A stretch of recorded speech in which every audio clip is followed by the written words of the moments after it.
The moment I saw Ryan Lewis proposing to me again, I felt no joy at all. Only the urge to rip apart that hypocritical face of his.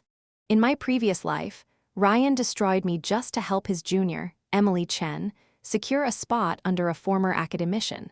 The bond we shared as childhood sweethearts couldn't compare to a few tears from Emily. I could only blame myself for trusting him too much, which ended with my family ruined and my life shattered. Hello, everyone. Welcome to Tiny Storytime. Rachel, marry me, Ryan said. I'll love you forever. Will you walk hand in hand with me through every spring, summer, fall, and winter? Inside the private room, Ryan sat there proposing to me. The ring he held was so cheap that even with a magnifying glass, you could barely see the diamond. I still hadn't let go of the rage from my past life, and I wanted nothing more than to grab the chopsticks on the table and stab this scumbag. Where did you buy this ring? There's not even a diamond. You're proposing to me with this junk. Are you trying to humiliate me? I picked up the drink on the table and splashed it into his face. Rachel, are you out of your mind? Ryan shot up from his seat, slamming the table. He thought I was still the Rachel who once obeyed him in everything. Who's crazy here? The cheapest gift I ever gave you cost tens of thousands. And you, does this pathetic ring even cost $100? I sneered at him. In my previous life, Ryan hadn't even been willing to buy me a silver ring. He proposed with one made out of tin. And me? I was such a fool back then, pitting him for his family's bankruptcy, afraid to wound his pride, and I said yes. But now, to hell with him. Rachel, don't be so ungrateful. Put the ring on right now. I'll count to 3 if you don't. We're breaking up. Ryan stood and glared at me with venom in his eyes. I couldn't hold back anymore. I stepped forward and slapped him hard across the face. Once wasn't enough. I slapped him 2 more times until my hand burned. Fine. Then we're breaking up. Anyone who doesn't break up is the real fool. I shouted, then bolted out before he could grab me and force me to pay the bill. After his family went bankrupt, Ryan couldn't adapt to living poorly. He constantly complained to me, hinting again and again for help. Soft-hearted, I gave him more than half of my allowance. Slowly, he got used to treating me like his personal ATM, demanding money from me for everything. Even after those slaps, Ryan still hadn't recovered. Before I rushed out of the private room, jumped into a cab and went home. He was left standing there drenched, alone in the romantic room he had arranged. He had originally planned for me to cover the bill, so he told the staff to set it up at the most expensive level. But I hadn't played by his script. I ran. He couldn't bear to spend his own money. Yet when I didn't answer his calls, he had no choice but to grit his teeth and pay, planning to make me repay him later. As soon as I stepped out of the taxi and entered my home, I told Mr. Walker, our house manager from now on, don't ever let Ryan Lewis in. Mr. Walker had disliked him for a long time, so he quickly informed security. Fortunately, he acted fast. Not long after, Ryan showed up soaking wet after trying to take several cabs. Drivers refused to carry him. He finally arrived in some beat-up car. At the end of the day, the head of security blocked him. His shirt was drenched with sticky soda, his hair blown into a messy bird's nest, and a few flies buzzed around him. You people don't want your jobs anymore. How dare you stop me? I'm Rachel's fiancé. Ryan shouted desperately at the security captain. Go ahead, scan your face. As long as you're a resident, you can go in, the captain said lazily. He had seen plenty of freeloaders like Ryan. But Ryan's access had already been revoked by Mr. Walker. No matter how many times he scanned, the light stayed red. I used to come here all the time, don't you remember me? Ryan pleaded. Ryan Lewis, furious, stopped wasting words with the security captain. He grabbed the riot fork and shoved him right out. Who do you think you are? You expect me to recognize you? Get lost. Don't interfere with my work. As the crowd of onlookers grew, Ryan felt humiliated and left, convinced I would come crawling back to apologize in a few days. My college entrance exam score was 706. Before my rebirth, my parents had already prepared a banquet to celebrate. This time, I didn't plan to go out these days to avoid Ryan harassing me again. I just stayed at home, waiting for school to begin, ready to enter the aerospace research team under the former academician. In my previous life, Emily Chen also wanted to join that team. But the academician only accepted the top student of the major, and that top student was me. When Emily learned of my score, she showed up with eyes swollen like walnuts from crying, looking pitiful as she begged Ryan for help. She poured out her hardships and how desperately she needed that spot. She claimed that if she couldn't become the academician's student, her life would be ruined. Ryan's heart ached at her tears. He couldn't resist them and promised right away that he would help her get that position. He then tried to persuade me to enroll at Capital University with him, saying that they also had an aerospace research team. But everyone in the field knew the academician was the pioneer of aerospace engineering. The team under him was the most prestigious in the country. Naturally, I wasn't willing to go to Capital University. Ryan threatened to break up with me if I didn't go with him. I told him to get lost as far as he could. Seeing I wouldn't give in, he turned to other schemes. First, he lied that his grandmother was gravely ill and wanted to see him one last time before she died. After we married, he and his grandmother even staged a scene at her sick bed, pretending she was at death's door to deceive me.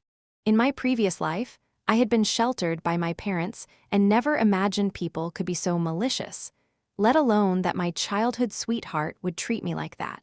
I softened, went home in secret, and took the household registration book, and that's how I ended up registering my marriage with Ryan. After marriage, I enrolled in Imperial University as planned and joined the academicians team. But not long after, posters appeared all over campus exposing my marriage to a Capital University student. Our marriage certificate was displayed in broad daylight, along with claims that I was already married and pregnant. Since Imperial and Capital were rival schools in aerospace research, Imperial immediately expelled me from the academicians team, afraid I would leak technology to Capital. Emily, being second in our major, replaced me as the academicians student. From then on, every valuable resource fell into her lap. Even I couldn't be blind anymore. I realized Ryan had betrayed me. I cut all ties and demanded a divorce, but he refused, insisting I pay him $50 million in compensation before he'd agree. I had no intention of giving him a single cent, so I hired a lawyer and filed for divorce. After being pushed to the margins, I still wasn't ready to give up. I wanted back into the academicians team to be his student again. For that, I had to produce an industry-recognized innovation. I began working day and night, rushing to experiment whenever inspiration struck. Soon, I made a new breakthrough in manned spaceflight. Just as I was preparing to report it to the academician, all my research data disappeared. To buy more time for experiments, I rented an apartment off campus, never imagining they were still watching me, unwilling to let me go. My divorce case with Ryan hadn't been settled, so legally we were still married. He used our marriage certificate to bring a locksmith to my apartment, broken, and handed all my research results to Emily. She stole my work outright. I reported the theft and tried to expose Emily, but without direct evidence, she twisted the story and accused me instead. The entire Imperial University believed I was the despicable plagiarist. Heartbroken and disheartened, I thought about going abroad to finish pursuing my dream. But Emily, afraid that I would outshine her in aerospace, hired someone to run me down, breaking both my legs. My mother, whose heart had always been weak, couldn't bear the shock of seeing me crippled. Her condition worsened, and she died of a heart attack. After my mother died, my father's hair turned white overnight. He handed the company over to the vice president to manage and put all his energy into seeking justice for me. But Emily Chen hired a fugitive to kill him. Years later, Emily, as the academician student, became famous and successful, while I, with all my passion and talent wasted, died in a hospital. Heaven gave me another chance, and this time I swore that both that scumbag man and that vile woman would pay the price. Soon, the day of school arrived. My parents drove me to the campus gate early in the morning. The moment I stepped inside, I ran right into Ryan Lewis and Emily Chen. When Ryan saw me, he rushed over, putting on what he thought was a charmingly wicked smile. "Rachel, don't be mad at me anymore. Look, I enrolled at Imperial University for you. Can't you forgive me?" He pulled out a 1-carat diamond ring from his pocket and grabbed my hand, trying to slip it onto my finger. Emily, standing at his side, egged him on. "Rachel, don't be so picky. Just say yes to Ryan's proposal already." I wanted to kill these two pieces of trash. How dare they even get this close to me? I yanked my hand out of Ryan's grip and snapped. "If you two are sick, go get treated. Don't put on a show here early in the morning. You're disgusting. Rachel, last time you said the diamond was too small, so I bought you a bigger one. Why are you still not satisfied? What will it take?" Bleeding my whole family dry.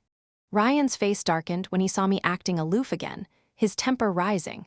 I rolled my eyes and said coldly, "Did I ever ask you to buy it? We've already broken up. Stop bothering me." Emily tried to pull me toward Ryan, attempting to shove me into his arms. I shoved her away at once. Ryan immediately stepped forward, holding Emily tightly in his arms. "Rachel, you've gone too far. Emily is so delicate, and you still pushed her. Have you had enough of these manipulative games? If you still want to marry me, then apologize to Emily right now. Or we're done." He ground out the words between his teeth, his voice low and harsh. His family had been bankrupt for 4 or 5 years, yet he still acted like some arrogant CEO spouting shameless nonsense. It was enough to make me dizzy with disgust. Emily clung to him weakly, her voice trembling. "Ryan, I'm fine. Rachel didn't mean it. Don't blame her. I was just startled. I'll be okay after I calm down." She shivered pitifully in his arms, as if I had just beaten her black and blue. I nearly gagged watching her performance. I couldn't take it anymore. With one hard kick, I sent both of them tumbling into the fountain behind us. The spray drenched them head to toe. Ryan scrambled up, cursing, and charged at me. "Rachel, you're asking for death." Seeing his rage, I turned and ran, shouting as I went. "This guy is my ex-boyfriend. He cheated with another woman, and now he wants to get back with me. Everyone come see this shameless pair of lunatics." I sprinted all the way back to my dorm, leaving them behind as a crowd gathered, pointing and whispering. "Are they insane? They're already clinging to each other, and he's still proposing to that other girl? Disgusting. First day of school, and they're already making a scene." Panting, I rushed into the dorm. Inside, I found 2 of my roommates unpacking their beds. The 2 remaining beds were Emily's and mine. I didn't even stop for a drink of water. I pulled out my phone and showed them the video I had just recorded at the gate. When the footage showed Ryan and Emily glued to each other like tape, both of my roommates frowned, wearing the same expression as an old man on the subway staring at a ridiculous phone screen. Then I explained everything that had happened, laying bare Emily's shameless behavior as a mistress. In my past life, Emily had laughed behind my back and rushed to smear me first in front of our classmates. She dragged my whole family through the mud while I had no idea what was happening. But this time, I struck first and ruined her reputation, leaving her with no way to explain herself. After talking with my roommates, I called my dad and asked him to arrange for me to live off campus. There was no way I was sharing a dorm with Emily Chen. It was too disgusting. Emily came back to the dorm, dripping wet, and immediately started fake crying, her tears hovering without falling, her performance rivaling any soap opera actress. She sat there pitifully, waiting for our 2 roommates to comfort her so she could spread rumors about my so-called cruelty. But since I had already explained everything earlier, neither of them paid her any attention. In fact, when they looked at her, there was clear disdain in their eyes. They glanced at her once, then turned away to continue unpacking. Seeing that they didn't come over to console her, Emily couldn't help speaking up.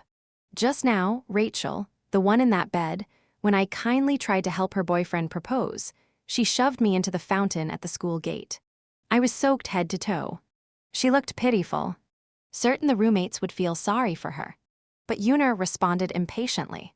It's only the first day of school, and you're already pushing him to get married. What, do you have some grudge against her? You want to harm her like this?" Susan, hot-tempered as ever, snapped, talking behind her back on the first day. "What's that supposed to prove? If you're really so upset, confront her yourself tomorrow. Why drag us into it? Don't waste our time with this nonsense." She didn't wait for Emily to answer. She grabbed Yuna and stormed out, slamming the door behind her. This time, Emily really cried, convincing herself that those 2 girls must be jealous of her beauty, which was why they treated her so cruelly. Later, my parents came back, arranged for my off-campus housing, and rented me an apartment fully furnished and ready to move into. The next morning, I got ready to report to the academician's research team. From a distance, I saw Emily and Ryan Lewis standing at the entrance to the institute. I ignored them completely and walked straight ahead. Ryan rushed forward and grabbed my wrist. "Rachel, hand your registration documents to Emily. I already promised her you'd give up your spot as the academician's student." He reached out, trying to snatch my paperwork. That was the last straw. I flung his hand off and swung my arm, landing a solid slap across his face. "With skin that thick, why don't you go be a brick in the Great Wall? This is my place. Why would I hand it over to you?" I lifted my chin and glared at him coldly. Ryan finally snapped and shouted, "Rachel, I can let this slap go, but don't be too greedy. Isn't having me enough for you? Why do you have to steal Emily's spot too?" Hearing those words, I nearly fainted from how absurd they were. Emily, still putting on her act, clutched her chest like she was having an asthma attack. "Rachel, if you're upset, take it out on me. Why hit Ryan? Look, his face is all red from your slap." Before she could finish, I landed another slap, this one on her. Over the summer, my dad had hired a martial arts master to teach me iron palm techniques, and I hadn't let that training go to waste. My slap turned Emily's face into a swollen mess instantly. Her left cheek ballooned like a steamed bun. Her mouth twisted to the side, so badly she couldn't even speak properly. She had no choice but to drop her act. Seeing me actually hit his precious Emily, Ryan buried his teeth in rage, lifting his hand to come at me. But I had already noticed the academician walking toward us in the distance. Like lightning, I slipped behind him. Ryan, with his hand still raised to strike, froze on the spot when he found himself face to face with the academician. "What are you doing? Were you about to hit someone?" The academician asked sternly, his expression grave. Ryan Lewis was drenched in sweat, stammering, and unable to explain himself. I immediately put on a pitiful face, letting tears fall one by one. "Professor Carter, they stopped me early this morning, demanding I give up my spot in your team to Emily Chen. When I refused, Ryan tried to hit me." The academician's face darkened. "Utter nonsense. I've already said, the top student in the major is my student. The two of you have no business here. Go back where you came from." Emily wanted to speak up, but her mouth was still swollen and crooked from my slap. She couldn't even form her words properly, so she stomped her foot and looked at the academician with pitiful eyes. He despised having his time wasted, so without sparing them another glance, he led me straight into the research institute. They tried to follow, but the guards stopped them at the gate. No unauthorized persons allowed. Ryan and Emily nearly exploded with rage on the spot. During this time, my life followed a simple rhythm, either at the research institute or at my off-campus apartment. Ryan and Emily had no chance to cause trouble for me. With the lessons I had learned from my previous life, I carried myself differently, and the academician was very pleased. Every time he saw me, he greeted me warmly. Whenever I had questions, I could ask him directly, instead of struggling alone like before. Seeing how well I was doing, Emily finally lost patience. She anonymously posted a fake marriage certificate of me and Ryan on the university bulletin board, claiming I was already married and pregnant. She accused me of being too young to marry, said my mind was only on Ryan and a child, and that I had no energy left for aerospace research. She demanded I give up my spot in the academician's team. Some students, for reasons I couldn't fathom, immediately joined in under the post, not even bothering to verify the truth. They echoed her, calling for me to quit the team. When the academician and the senior members of the team heard about it, they rushed to organize a meeting to clear my name. They didn't believe a single word of that garbage. Rachel, who's in the lab day and night with no time to breathe. How would she possibly be pregnant? If she had a kid, it would have vanished from neglect. I had known Emily would pull a stunt like this. Once the post met the threshold for defamation, I saved all the evidence. With the help of our company's IT staff, we traced the anonymous poster back to Emily. With solid proof in hand, Mr. Walker and a lawyer went straight to the police station to file a report. Meanwhile, Emily was lounging on her bed, giggling as she scrolled through the post, waiting for my downfall. But 2 female officers soon arrived at her dorm. "Emily Chen, this is my badge. Police ID number 57U. You are now suspected of involvement in a defamation case. Please come with us to the station for questioning." Emily froze, dumbstruck. I had already told Yuna and Susan everything in advance, so when the officers arrived, they quickly opened the door. Only Emily stood there like a stunned goose, clueless about what was happening. The officers, faces stern, gave her 5 minutes to get up and come with them. Emily tried to play her usual soft, coquettish act, her voice sugary and dramatic. "Officer, you've got the wrong person. I don't know anything about defamation." The officers were already irritated with their workload, and now this lunatic was wasting their time. They stopped talking and treated her refusal as resistance. One of them snapped handcuffs on her and started dragging her out.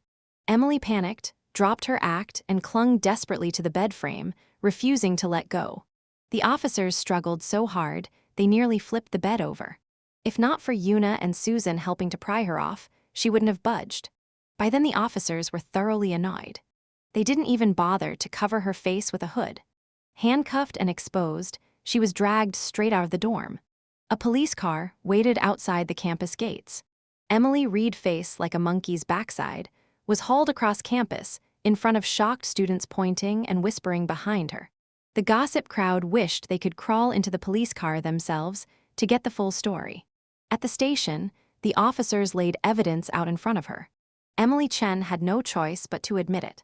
Because I moved quickly to clear things up, the rumors hadn't even spread outside campus before she was caught. Since the situation was judged to be relatively minor, she was detained for 10 days, fined 500 yuan, and forced to post an apology video on her account for 3 days. Right after, I also published everything on the campus bulletin board. The case filing notice, my certificate proving I was unmarried, and the final results. At the bottom, I added a series of intimate photos of Emily and Ryan Lewis. Before the semester started, I had already hired a private investigator to follow them, and he had taken piles of photos of them all lovey-dovey. I put them together in a neat PowerPoint for everyone to see with the title. "Now this is what a loving couple looks like. Please keep them locked together and stop them from harming anyone else." When Ryan saw how things had turned, he blocked me at the entrance of the institute, glaring as he shoved a paper in my face. "Rachel, sign this letter of understanding right now. Do you have to be this vicious? Can't you let Emily off?" The paper jabbed straight toward my nose. It was exhausting. After a full day of research, I had to deal with this clown too. I snapped, "If you care so much, then go to the police yourself and confess for her. Take her place if you want her free. Enough, Rachel. If you keep this attitude, then you'll lose me forever." Ryan's eyes blazed with hatred, as if I had dug up his ancestors' graves. Hearing that, I almost laughed out loud. "If water got into your brain, pour it out quick. Theth, stop harassing me every day. Don't you have any self-awareness? You really think you're some priceless treasure?" Ryan, seeing I wouldn't bend, assumed I was still jealous of Emily. Shamelessly, he told me to stop playing hard to get, acting as if I was secretly trying to win him back. Where he found that kind of confidence, I had no idea. After wasting enough of my time, the male model I had hired finally arrived. I had expected Ryan to cause trouble, so I arranged for a handsome guy to pretend to be my boyfriend and escort me back to my apartment. When Mason appeared, he was taller and better looking than Ryan, with sharp features, a high nose bridge, fair skin, and thick, smooth hair. Just looking at him made me want to reach out and run my hand through it. Mason stepped forward and pulled me behind him. "I'm Rachel's boyfriend. If you have something to say it to me. Don't you dare lay your hands on my girlfriend." His voice was calm, his face cold and expressionless as he stared Ryan down. Ryan's face twisted with fury. "Rachel, have you no shame? You found this pretty boy just to piss me off. We grew up together. Don't think I don't know what's in your heart." He stood there acting proud, as if he knew everything. I rolled my eyes. If I ever liked you, may I drop straight into the 18th level of hell. Do you understand me now? Get lost. I pulled Mason with me and walked away. My apartment was close to campus, so we didn't bother with a cab. We walked in silence until he dropped me off. As soon as I stepped inside, I got a text from an unknown number. Opening it, I found a bunch of messy bills, ending with a demand that I pay up. It was obvious Ryan had sent them. I ignored it, washed up, and went to bed. The next day, I went to the institute as usual. Around lunchtime, I got a message from Susan with a link. She wrote that Ryan had posted me online. When I opened it, all I saw was the same messy pile of bills, including the cost of his so-called proposal dinner. Looking closer, it was obvious the expenses were just his daily spending. Under the post, a swarm of male commenters cursed me as a gold digger, saying I was some reincarnated demon who only knew how to devour everything. But then a few sharp-eyed girls pointed out the truth. Hey, are you okay? What kind of woman buys razors? This guy is lying. That pair of $5,000 headphones. He's the one using them. Look at the third video on his page. You can see the headphones hanging on his own ears. Reading their replies, I felt a surge of relief. I couldn't stop laughing. As I uploaded all the transfer records and medical bills I had covered for Ryan Lewis over the years into the comments section under his post. The total added up to more than $3 million. I had sorted out this evidence long ago, intending to sue him and reclaim the money, but I hadn't expected him to hand me the opportunity on his own. Not long after, Ryan opened his social media and saw his entire comment section flooded with insults. People calling him a disgrace to men, a worthless leech, the ultimate loser. Furious, he hurriedly deleted the evidence I had posted under his comments. But once he deleted it, I simply published it on my own account. That drove him insane. As more and more netizens saw it, they swarmed to his page to greet him warmly. Terrified, Ryan ended up deleting his entire account. Let him. Mr. Walker was already pushing the lawsuit forward. Ryan would soon be served with the court summons. 10 days later, Emily Chan was released. Considering her decent grades, the school decided to give her another chance. They only required her to record an apology video and keep it posted on the school website for 5 days. I didn't object. I had far more serious ways planned for her downfall. There was no need to waste energy on something so small. When I watched her apology video, I couldn't help thinking she'd chosen the wrong career. She should have been an actress. She spoke with such fake frailty, subtly shifting all the blame onto Ryan, while looking pitiful enough to melt every male student watching. Soon the boys were convinced she wasn't bad at heart, just a poor little fool. Only the girls could see right through her performance and recognize the calculated tricks behind it. A month later, Ryan finally received my lawsuit. He wasn't stupid. After all, he'd gotten into Imperial University. He knew that once I sued him, I'd definitely win and take the money back. So he tried to play the emotional card, hoping I would withdraw the case. But my life now was strictly between the institute and my apartment. With Mason escorting me home every day, Ryan never got close. The moment he tried, Mason drove him off without hesitation. By now, Mason was a seasoned pro at it. Ryan, unable to get near me, grew desperate. In the end, he dragged out his grandmother, Grace Zhao. He figured that since she was already in her 70s, even if I called the police, they wouldn't do anything to her. That weekend, while I was resting at my apartment, the building manager sent me a video. In it, an old woman was standing at the entrance holding my photo, rolling on the ground and crying, demanding I come out. My granddaughter-in-law tricked my grandson out of $3 million while pregnant with his child, then dumped him to run off with some rich man. Now she's hiding in this fancy apartment. She wailed, sobbing like her world had ended. Whenever anyone passed by, she repeated the same lines like a broken recorder. Ryan messaged me. If I dropped the lawsuit, he would take his grandmother away immediately. I sneered. That didn't scare me at all. Come lie, I took out my phone and contacted the 4 women I had hired in advance. Professional arguers, undefeated in every verbal battle. Within minutes, the 4 aunties appeared in full force. They rolled out a banner printed with high-definition photos of Ryan and Emily kissing, even the strings of spit between them clearly visible. Grace Zhao caused a scene in the morning, but by afternoon, Ryan and Emily were already trending online. The aunties spoke flawless Mandarin, laying out every detail of the whole affair without leaving a single point unsaid. People inside the apartments didn't even need to poke their heads out to hear everything. The show was flawless. Grace tried to step in and stop them, but the aunties ignored her completely, treating her like thin air. Infuriated, Grace collapsed on the ground and pretended to faint. Seeing this, the aunties stopped shouting and formed a circle around her. Grace thought she had them under control. But then, one of the aunties pulled a sanitary pad soaked with menstrual blood from her pants and smeared it across Grace's face, painting her into a ghastly blood-smeared street granny. The stench made Grace spring back to life on the spot. Grace Zhao suddenly tried to get up and hit one of the aunties, but she must have moved too fast. She clutched her head, groaning "oh-oh," and collapsed back to the ground, fainting for real this time. Out of decency, I called an ambulance for her. The last thing I wanted was for her to actually die from her own antics. Because my evidence was thorough and the facts were clear, the court quickly ruled that Ryan Lewis had to return 15 million yuan to me. Ryan still tried to stall, refusing to pay. I immediately filed for compulsory enforcement, and the court froze his family's property to auction it off. Grace Zhao refused to move out, but I summoned the 4 aunties again, and they dragged her out without hesitation.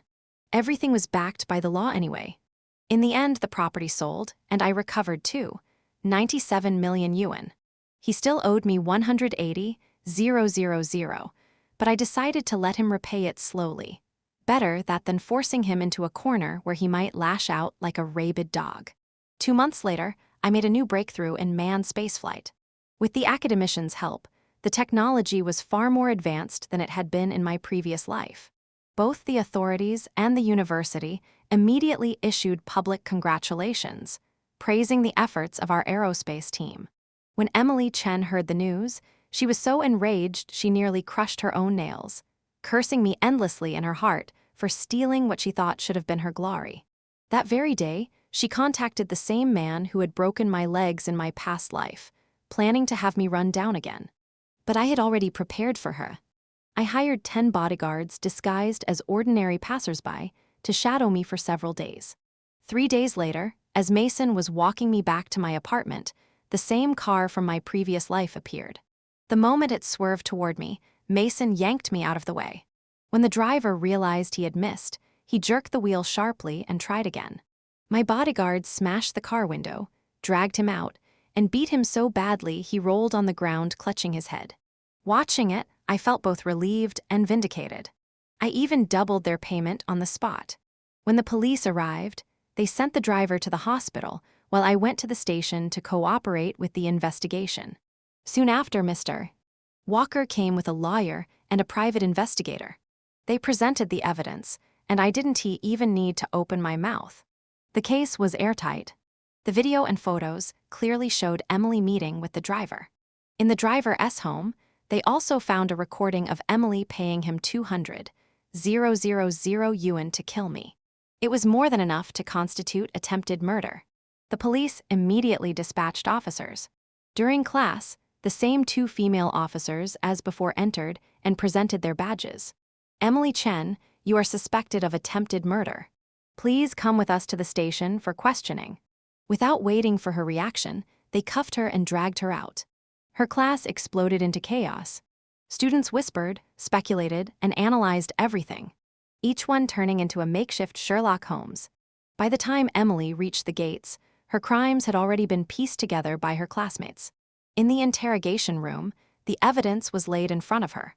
She had no chance to argue. No one believed her. Her manipulative tricks were useless here. But still, she refused to give up, trying to push all the blame onto Ryan. When the police summoned Ryan, he nearly collapsed in fear. For once, his love-struck brain cleared, and he started talking a mile a minute, throwing Emily under the bus as fast as he could, desperate to distance himself from her. In the end, Emily was expelled from the university and sentenced to 15 years in prison. The driver, who had agreed to the job out of desperation because his daughter had leukemia and needed money for treatment, was sentenced to 10 years. As for the fugitive who killed my father in my past life, I hadn't forgotten him either. I sketched his portrait and handed it to a private investigator. It took more than 4 months of relentless searching before he was finally tracked down. He lived in a small bungalow on the outskirts of town, isolated, with no other houses around. When my bodyguards arrived, he wasn't home. They staked out the place until past midnight, swatting mosquitoes until their bodies were covered in bites, their anger boiling over. At last, he pulled up in his car. The moment he stepped out, 10 men rushed him, pummeling him with fists and kicks. His front teeth were knocked out, his arms and legs broken, and they didn't stop until he literally soiled himself. When the bodyguards paused to catch their breath against the car's trunk, they suddenly heard faint cries for help from inside. They pried open the trunk and discovered a young woman inside, drenched in blood. They quickly called an ambulance and rushed her to the hospital. After sending her off, a few who stayed behind gave that bastard another round of beating. At the hospital, after emergency treatment, the doctors sighed in relief had been just in time. A little later, and she would not have survived. That very night, the police launched a full operation. At the fugitive's fish pond, they unearthed multiple sets of female remains. Forensics confirmed all of them were young women who had gone missing in recent years. The fugitive was sentenced to death and executed immediately, closing a major case. The bodyguards were officially commended by the police and awarded over 100,000 yuan in bonuses. I also reported my suspicion that MLA might be connected to the fugitive, but the investigation turned up no link between them. Epilogue. Ryan Lewis. After graduating from Imperial University, Ryan was unwilling to work under others. He hustled around, gathering investors for a smart robotics project. In my past life, this was the industry where he had made a fortune. I knew he was smart, so I waited patiently for the right chance to strike, one that would ruin him forever. Every investor he approached was someone I had arranged. They agreed to fund him, but on the condition that he signed a contract. If his project failed to reach the profit benchmark stated, he would have to compensate them double the amount. Ryan accepted without hesitation, believing his project was a sure success. Once the contracts were signed and the money in hand, he threw himself into research and development. But halfway through, a competing smart robot hit the market, outperforming his in every way. Even if he completed his project, it had no chance in the market. I had used the knowledge from my past life to develop that very robot ahead of him, waiting for the perfect moment to launch it. The result was devastating. Ryan was saddled with debts he could never repay. The blow left him paralyzed on one side. After his parents went bankrupt, they faked their deaths and fled overseas to escape creditors, abandoning him completely. Now only his grandmother, Grace Zhao, remained to care for him. When I learned of his downfall, I no longer bothered to pay attention to him. Epilogue. Emily Chen. After Emily was released from prison and returned home, she discovered her parents had given birth to a younger daughter, now 6 years old. Emily had suffered bitterly in prison, only to find her parents and little sister living happily without her. The hatred in her heart grew uncontrollable one day. While her parents were away, she abandoned her sister. Because the place had no surveillance, the police searched for 2 months before finding the child. During that time, her parents aged overnight with worry. Luckily, the little girl had not been harmed. Someone had picked her up and raised her until she was returned. But when her parents learned the truth of how she had gone missing, they were furious. They had never truly forgiven Emily anyway. She had thrown away her future as a college student and become a murderer, bringing shame on them for years, and now she had abandoned her own sister. That very day, her parents sent Emily to a psychiatric hospital and washed their hands of her completely. When Emily, bound and delivered to the mental ward, was wheeled into her room, she saw who was lying in the bed next to her. Ryan Lewis, half paralyzed, his face twisted and crooked. The sight of his hideous, broken form seemed to push Emily over the edge. She had already hated him deeply in prison, and now the madness in her eyes only grew darker. Back then, Emily Chen had refused to take the fall for Ryan Lewis, but now she finally found her chance. As soon as the nurse left the ward, she lunged over and bit off Ryan's ear. Ryan had been lying there quietly, and suddenly his ear was gone. The pain made him scream so loud it was sharper than an air raid siren, startling the duty nurse so badly she nearly dropped her dumplings. She rushed back in and tried to pull Emily away. Ryan, jolted awake by the pain, recognized her instantly. Struggling on the hospital bed, he tried to get up and fight back. He had been completely paralyzed on one side, but seeing Emily must have triggered some kind of medical miracle. From fully paralyzed, he somehow became half paralyzed. He sprang up like a cannonball and hurled himself at her. The two of them wrestled, thrashing wildly. The nurse couldn't separate them. Within moments, they were so out of control they soiled themselves, filling the ward with a stench that made anyone who heard gag, and anyone who saw gag even harder.